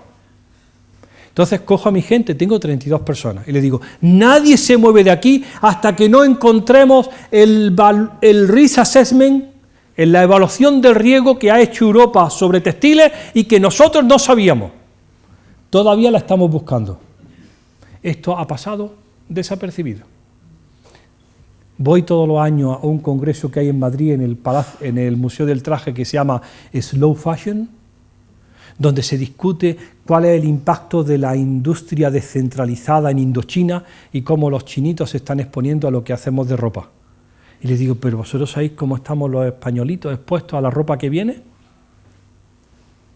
No hay percepción del riesgo. La ropa es... Esto pasa por comprar una camiseta a €1. Si tú compras una camiseta de €1, ¿de verdad te creías que iba a ser de algodón del campo? No, es una botella de Coca-Cola de 2 litros convenientemente reciclada. Es una depresión y dice, bueno, ¿y quién está estudiando esa? ¿Saben cuál es el último estudio? Porque tengo que decirle una cosa, todo lo que hacemos está pagado por ustedes. Vivimos de la financiación pública, competitiva, y el Estado es el que nos paga todo. Y lo publicamos, pero nadie se lo lee. ¿Saben cuál es el último estudio que estamos haciendo? Exposición de los niños de muy bajo peso en la unidad de cuidados intensivos pediátricos. Niños que pesan menos de 800 gramos. 800 gramos, ¿sabes lo que es eso? Como un gatillo. 800 gramos, que son pues, metidos en una caja de policarbonato, como esto, y allí a ver si aguantan y si resisten y llegan a los 9 meses. Pues estamos viendo cuál es su exposición en ese momento. Y vemos fundamentalmente que desde el nacimiento su mayor exposición es plástico y textiles. Y están controlando 50 variables neurológicas de crecimiento y no tienen en cuenta que todo lo que lo han metido en un ambiente que no corresponde a lo que tendría que ser normal. Bueno, acabamos ya, ¿parece? ¿Qué clase de nutrientes e ingredientes aporta la comida rápida? Como no sabemos mucho de comida, esto es lo que dicen los expertos en nutrición. Como yo no sé de esto, les voy a hablar de otra parte, de otros nutrientes que aporta la comida rápida. ¿Están preparados? Food packaging, el envase alimentario, la gran industria del siglo XXI. Cuando llega uno de comprar el sábado del supermercado, te pones delante del frigorífico, llenas el frigorífico y miras al suelo y tienes tanto como has metido de peso de comida, tanto en envase, una barqueta para los tomates con un film de plástico de poliuretano, con un film de polietileno en una bolsa de poliestireno. Y dices, ¿pero quién ha pedido esto? ¿Alguno de ustedes ha pedido eso? Nada, pues no han vendido que eso es lo más conveniente. La botella de plástico, la cajita de no sé cuánto, y al final lo que hay es esto, pues lo que determina la comida rápida. Estilo de alimentación donde el alimento se prepara y sirve para comer en la calle, no hay servicios, no hay cubiertos, el alimento necesita un alto grado de ingeniería y hay un contacto prolongado y directo con materiales plásticos, papel y cartón. Y entonces nos metemos a estudiar qué es el papel reciclado, como decía Rosa hace un rato. Dice, ya te oí esto. Claro, me oyó esto porque es del 2007. Si es que han pasado 11 años. Yo cuando hicimos esta publicación pensé, esto va a ser revolucionario. Vamos a acabar con el papel reciclado. Y lo que estudiamos fue, en cajas de pizza de Italia, España, Portugal, la presencia de sustancias de actividad biológica estrogénica y de sustancias como el bisfenol A y 2-talatos. Y nos dimos cuenta que una de las grandes fuentes de exposición a la comida de estos compuestos es el envase alimentario. Habíamos hecho el estudio de migración del papel en agua y nos dice el químico, mejor esta parte del cartón de la pizza en contacto con la pizza, en lugar de haberlo hecho con un simulante de agua, lo tendríais que haber hecho con un simulante graso y alta temperatura. Y dice el becario, como la pizza margarita. Entonces, la próxima vez que pidas una pizza a tu casa y veas una mancha de grasa en el cartón, no pienses cuánto aceite le ha dado margarita al cartón, sino cuánto ha extraído tu pizza de los contaminantes del papel. Porque el papel es todos los contaminantes habido y por haber, porque se ha reciclado papel muy rico en contaminantes, como decía la compañera, en tintas, pero fundamentalmente papel que viene contaminado por papel térmico. Y ahora en el año 2018 dicen, ya hemos descubierto cuál es el problema, como estamos reciclando papel térmico junto con el otro papel, tenemos enorme contaminación de bisfenol A. Y decimos nosotros, tío, si te lo dije en el año 2007... Ahora tendrán que poner a alguien para que separe los tickets en el separador de la basura y saque los tickets de papel térmico o los prohíba, porque el bisfenol A del papel térmico está contaminando todo el proceso de reciclado de papel. Y por eso dice Rosa, que ellos apostaron por el papel, fibra natural, no sé cuánto, por evitar estas cosas, ¿vale? Como es natural, a fuerza de estos contaminantes, nos ha pasado una cosilla. Tenemos, miren esta cifra, las mayores cifras de toda Europa de talatos en orina de niños. Como esto era Asturias, Cataluña, Valencia y Granada, y no estaba Madrid, pues alguien dijo, esto no debe estar bien, vamos a hacerlo también en Madrid. Y entonces lo ha hecho en Madrid Argelia Castaño, y ha hecho esto, talatos en orina de niños españoles en Toledo y en Madrid, a ver si es igual que lo nuestro. Y los resultados dicen que se asocia tanto con cosméticos como con alimentos y que, de nuevo, esto es España, esto es Estados Unidos, esto es Europa, tenemos los niños que más plástico mean de toda Europa, junto con los polacos. Y no sabemos si es la colonia o el papel, o qué es. Pero estos datos ya tienen 6 años. Y seguimos presentándole a la Administración que esto no es sostenible. Alguien tendrá que decir qué pasa con el papel reciclado o con los cosméticos en España, porque estos son los valores publicados.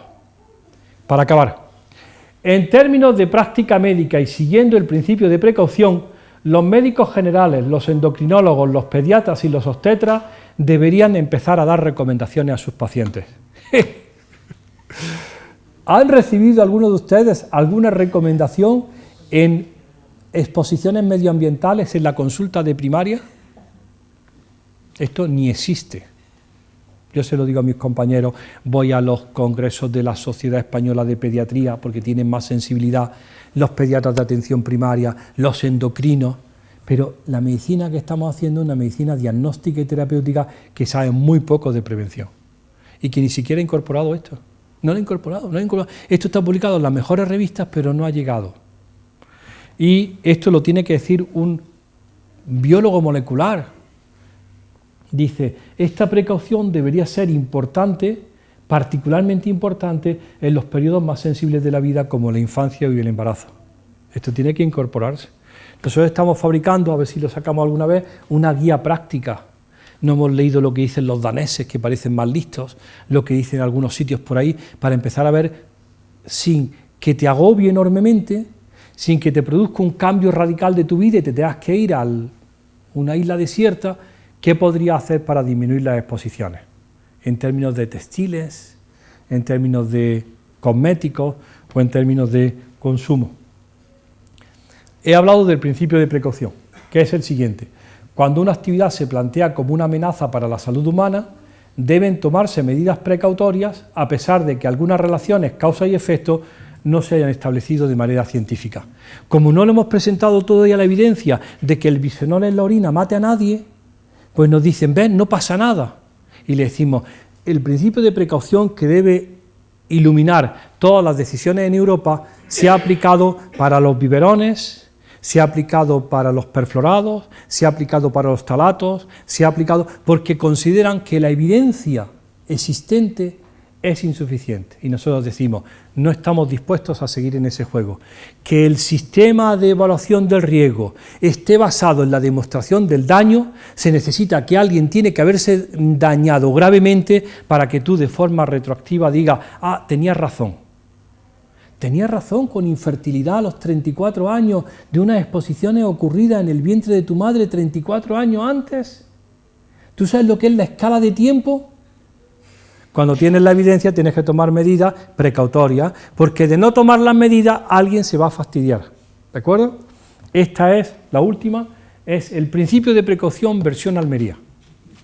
Me invitan a una conferencia en Almerimar y me dicen, ten mucho cuidado que hay un cruce muy peligroso. Stop.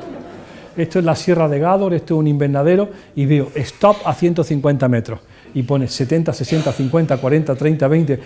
Me bajé del coche, saqué la foto. Cuando vas por 50, se te cala el coche, no puedes disminuir la velocidad tanto. Pero tiene todo el carácter que tiene el principio de precaución, que es anticipatorio.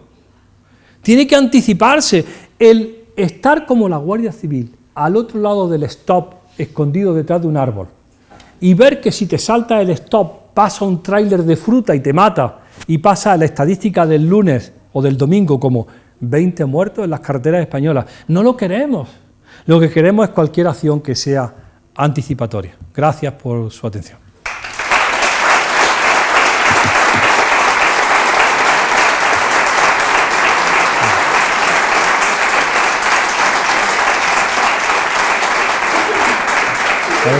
¿Cómo se llama?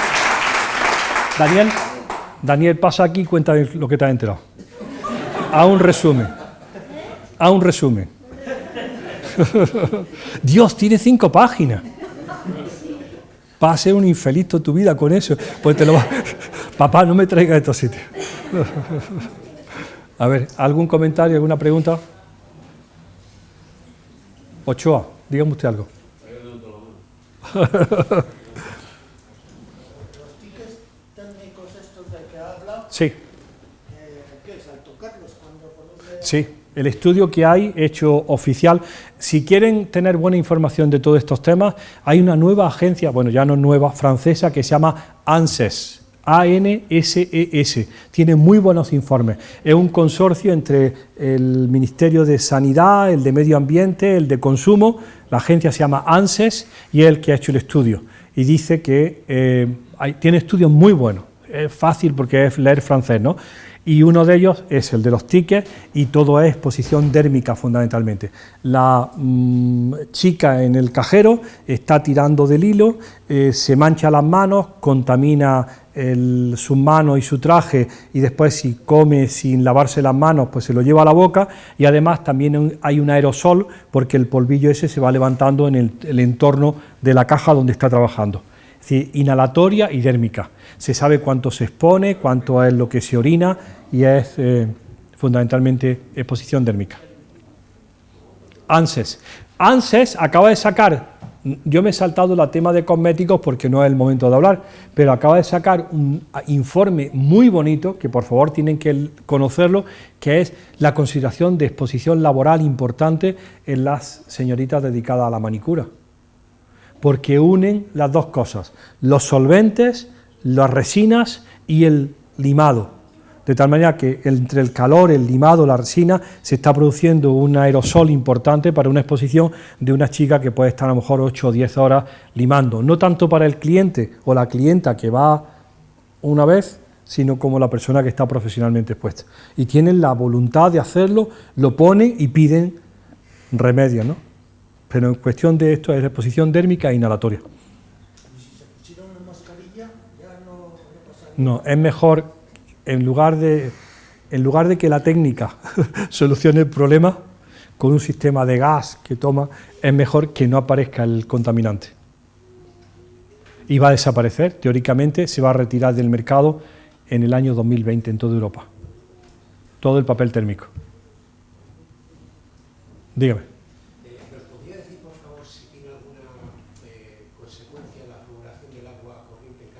Sí, a ver, nosotros no sabemos nada de las especies floradas y tenemos un problema con la recomendación del agua de grifo. Yo siempre recomiendo el agua de grifo porque me auno al esfuerzo que están haciendo los municipios por vender agua de alta calidad, pero no todo el mundo está de acuerdo, ¿no? Me dicen que las especies cloradas de cloración del agua, las que hay del municipio, pues pueden contribuir, como dicen los catalanes, a cáncer de vejiga, ¿no? Porque hay un grupo muy importante de Núria Malats que dice que las especies formadas en la cloración del agua contribuyen a cáncer de vejiga, ¿vale? Pero pensamos que habría que apostar por un agua universal, de calidad y con el mejor sistema. Después me dicen los sistemas individuales en la casa de ósmosis inversa, de floración, de cualquier otro sistema. Y siempre le decimos, probablemente sean válidos y funcionen bien, pero por lo que más quieras, no guardes el agua una vez depurada en recipientes de policarbonato, porque estás contribuyendo a la exposición al plástico. La gente que tiene sistemas de depuración, o que los busque metálicos si es que existen, o que una vez filtrada y depurada, lo pase a recipientes de cristal y lo guarde en un frigorífico o en una jarra, ¿no? Es decir, que evite una contaminación adicional por parte del plástico.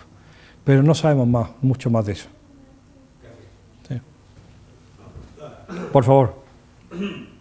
Jesús está provocado porque nos conocimos aquí hace 20 años con estas mismas conferencias y con las mismas diapositivas.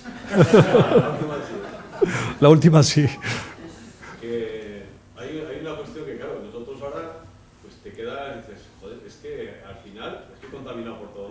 Sí. Como consumidor, ¿no? Pero claro, yo voy a comprar algo y yo no sé si lleva todas esas palabras que has dicho tú. Sí.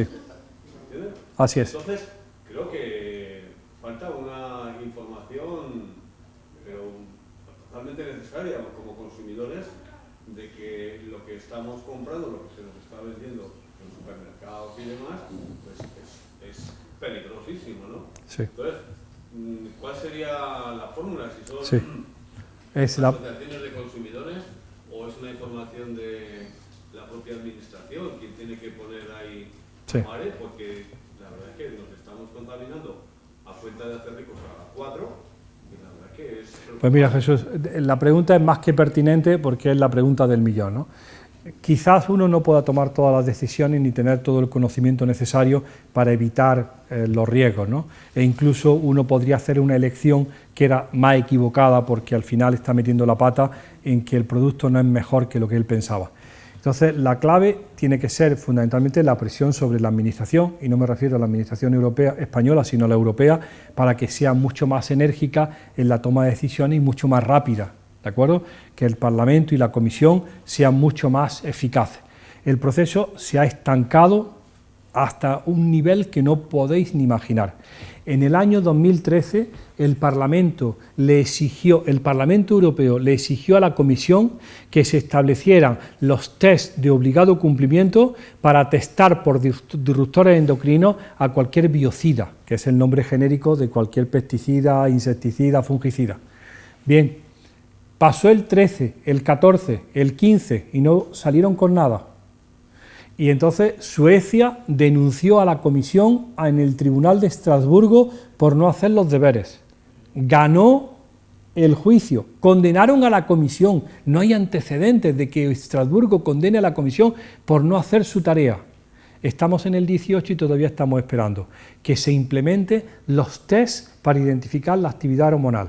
Y dice la industria y los lobbies industriales que la aplicación de esos criterios serían tan restrictivos que perderían competitividad los productos. Entonces están atrancados porque son incapaces de ceder a la presión de los grandes que dice que no, que esto es inadmisible, que esto tendrá otra manera de tratarse. Entonces la única manera es presionar políticamente a través de asociaciones para que esto se haga de forma general, si es Europa, o de forma particular, como lo está haciendo Francia, que decide cosas de forma unilateral. Europa dice, oh, eso no es posible, y dice Francia, claro que es posible. Ha suprimido los tickets de caja, el bisfenol A en muchas de sus aplicaciones, están suprimidos desde hace años el bisfenol A en el uso alimentario, y va por delante para proteger la salud del consumidor.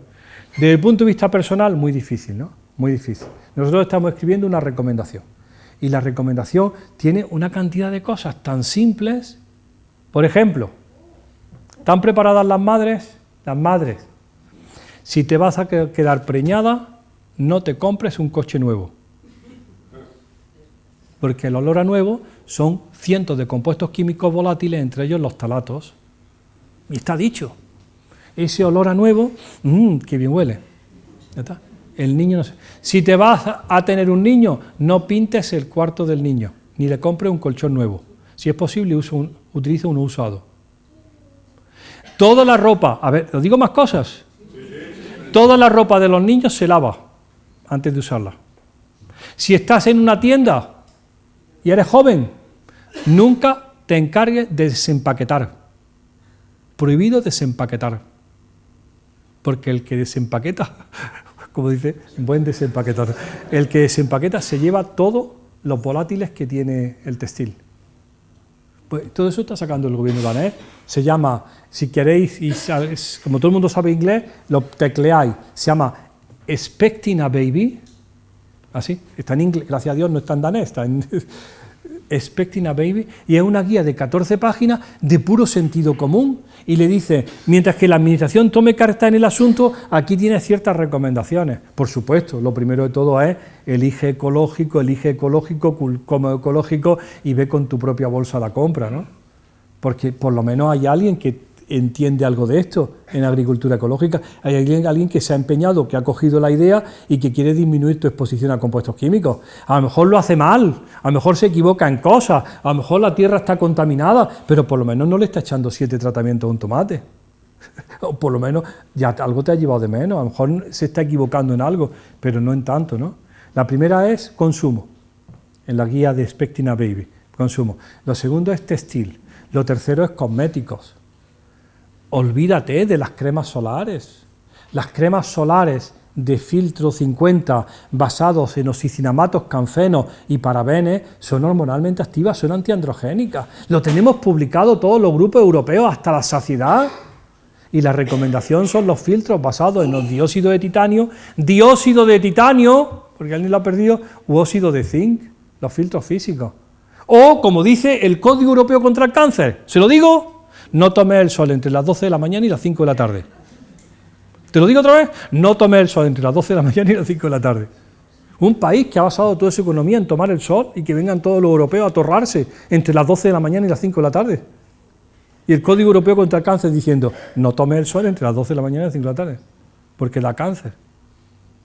Y los protectores, que son químicos, fundamentalmente son compuestos antiandrogénicos. En la guía danesa está recogido eso. Habla del agua, procura, dicen los franceses, agua del grifo, tienes derecho a ir a tu municipio y exigirle el control de calidad trimestral, semestral, que se haga. Y si hay algún problema, que te lo advierta. Si tiene muchos nitritos, no sé qué, que te lo advierta. Y saber cómo está la calidad y consume agua del grifo. Si te está gastando el dinero del municipio porque venga buena. Ahora vas a inventarte. A mí me horroriza. ¿Se acuerdan la historia de las botellitas de plástico de aceite en los bares de 250 mililitros? Porque nos hicieron ver que detrás de todas las barras de todos los bares en España había un camarero fraudulento llenando las aceiteras de algo peligroso. Y todo el mundo se imaginaba que había un tío con una garrafa, toma tostada. Y entonces ahora sale un cocinero en la tele que dice, mi botellita de plástico de 250 mililitros que yo destapo. Dices, tío, ¿no te das cuenta que es PET y que ni siquiera tenemos el estudio todavía de cuándo le está dando el plástico al aceite, que se disuelve en aceite? ¿Quién se ha inventado eso? Por supuesto el intermediario, como siempre, el que vende el plástico. Eso no favorece la salud de los consumidores, favorece la salud del que vende el plástico. Bueno, la guía de eso hay que leérsela. Nosotros la estamos traduciendo al castellano y añadiéndole más cosas de los franceses y de los... Sí. Bueno, tengo entendido, he leído que uno de los plásticos más inocuos es el polietileno de alta densidad. ¿Es cierto? Pues sí, en las listas, el problema de todo es que no sabemos qué le añade nadie, ¿no? Es decir, como estructura molecular básica, el PET es inocuo, pero tiene muchos aditivos. Dicen ellos que no, que las latas, que las botellas no necesitan aditivos, pero si ya tienen carbónico sí necesitan aditivos, si va a presión sí necesita aditivos, si tiene un filtro violeta, dice, entonces ¿de qué botella de PET me estás hablando? ¿El agua de grifo o de cuál? Bueno, el 2 es polietileno de alta densidad, de baja densidad, el 5 y 6 es poliestireno y polipropileno y el 7 es otros, que incluye el policarbonato. El 3 es PVC, ¿no? El PVC tiene la mala historia de que tuvo talato durante mucho tiempo como aditivo y además pertenece a la industria del cloro. Y los polietilenos de alta y de baja densidad quedan, pues por el momento, exculpados.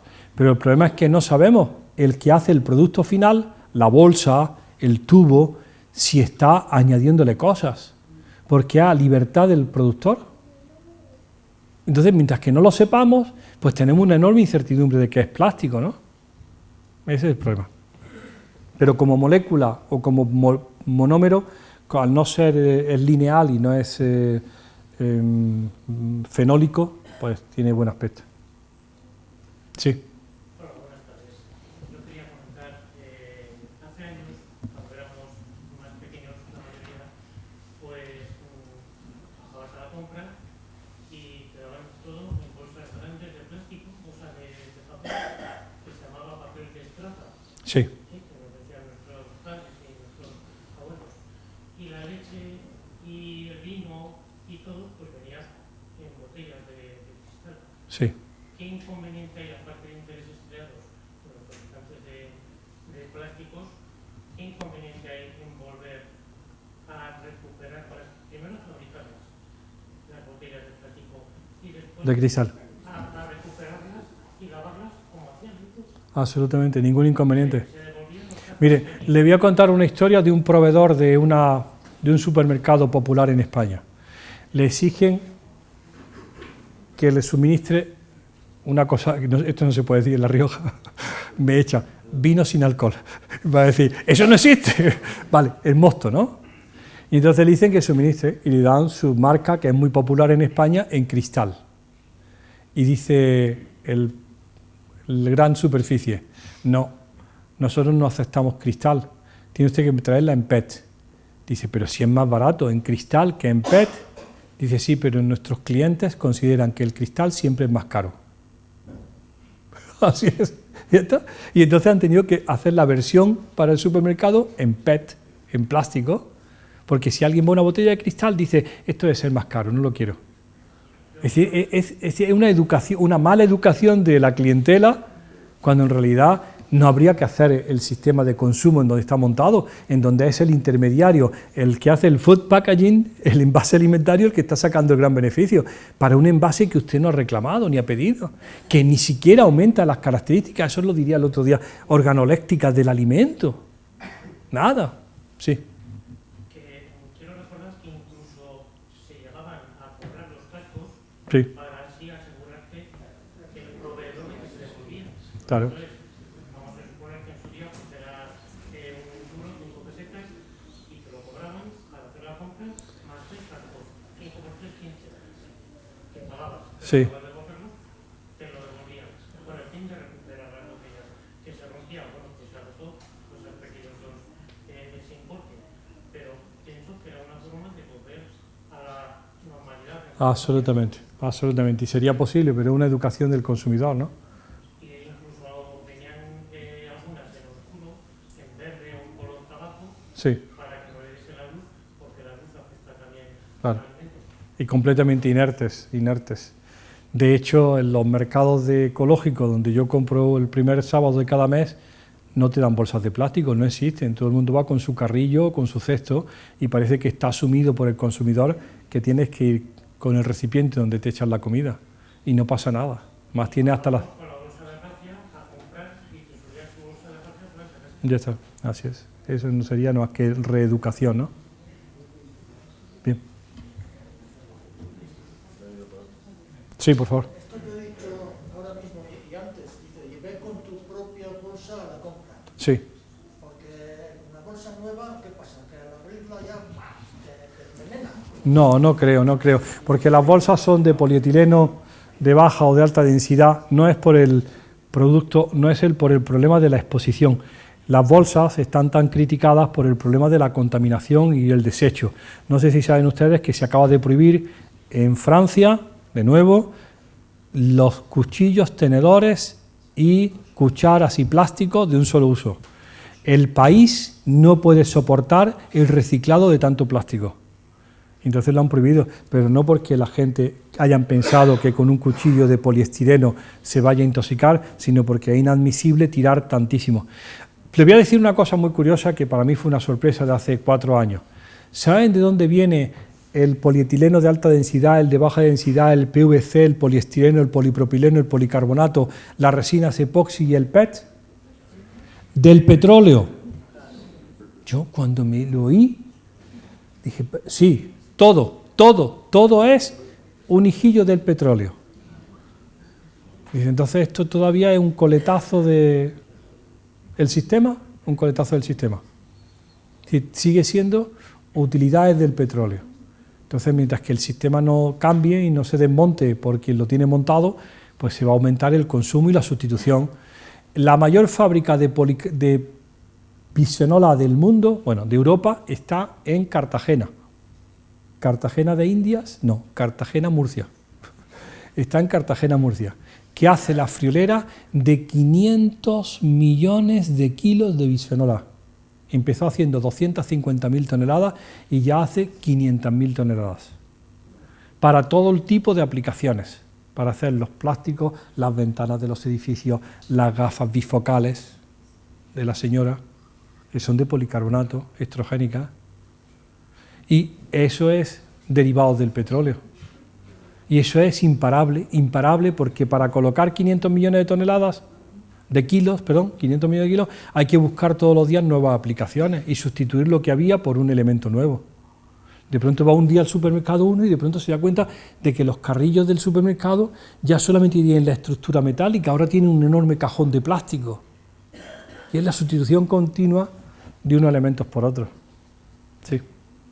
Sí. El ser imparable está en ustedes, en nosotros también, en la opinión pública, y está en el Estado que al supermercado o grandes hipermercados dice, no, es que no me interesa entre salir el vino, claro.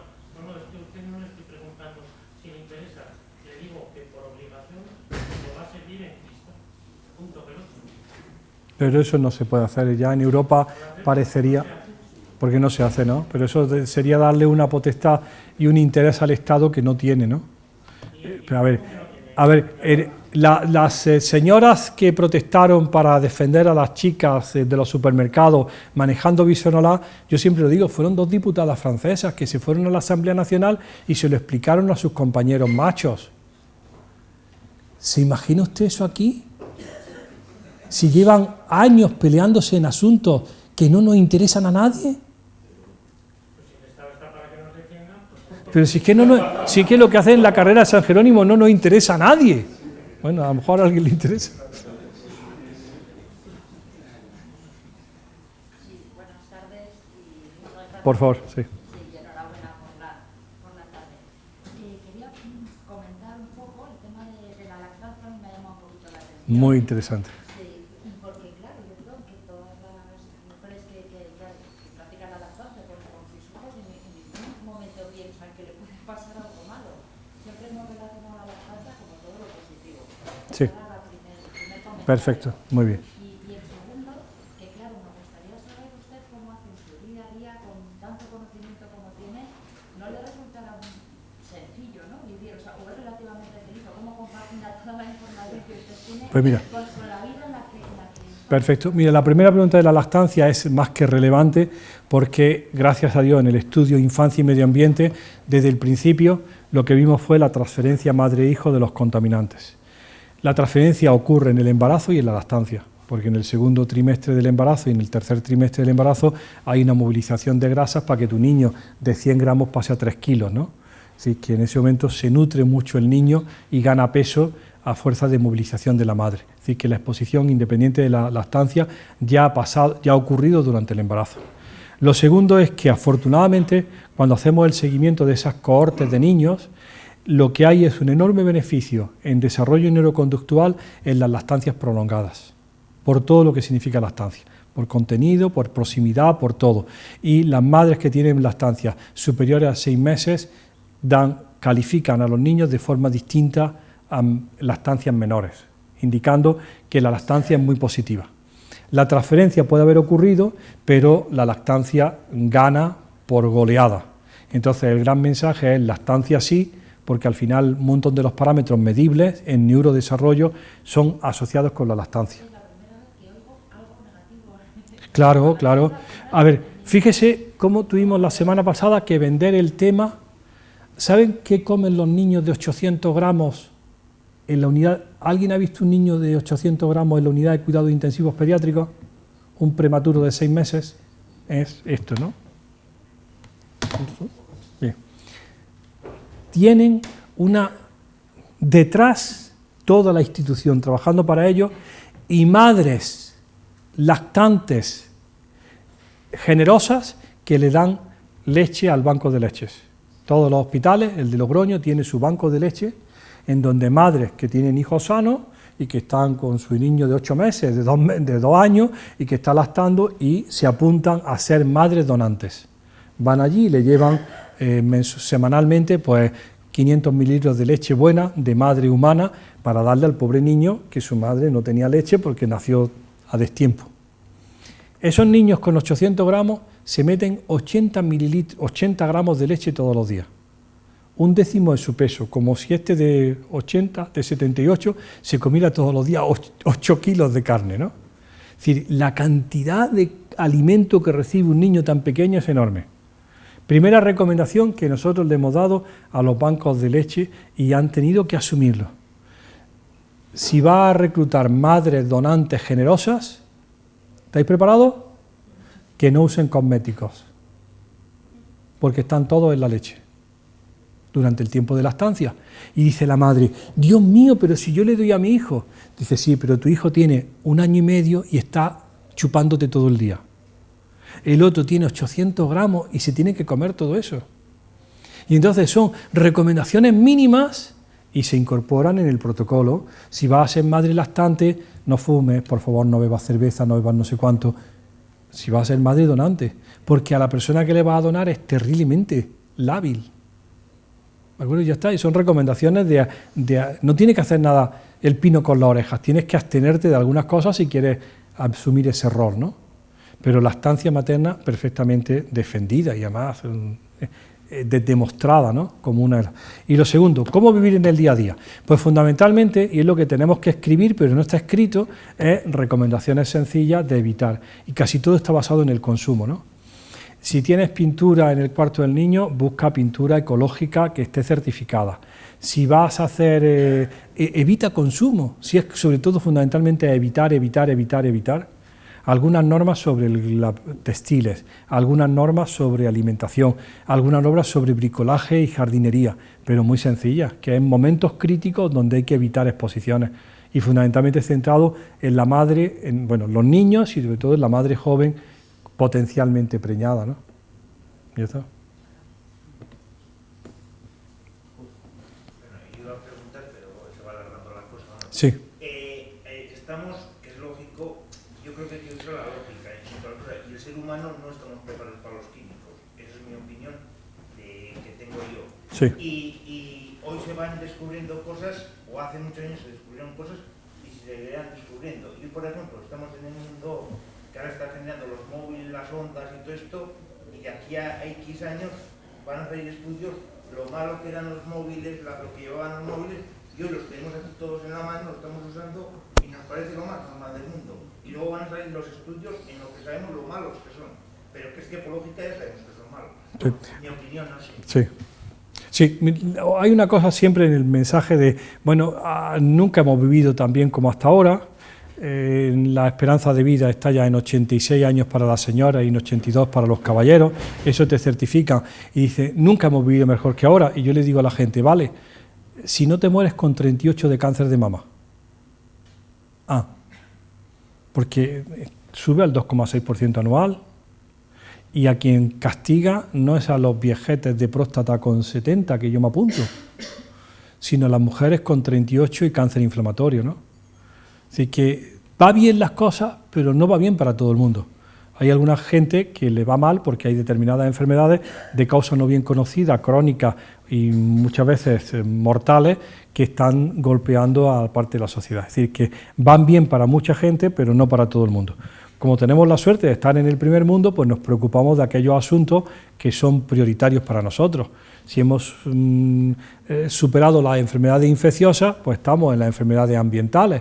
Es una suerte que tenemos. Ya sé que hay en otros sitios, otras sociedades, que la gente se muere de fiebres puerperales o la infancia se muere. Bueno, pues ese es su problema y el nuestro.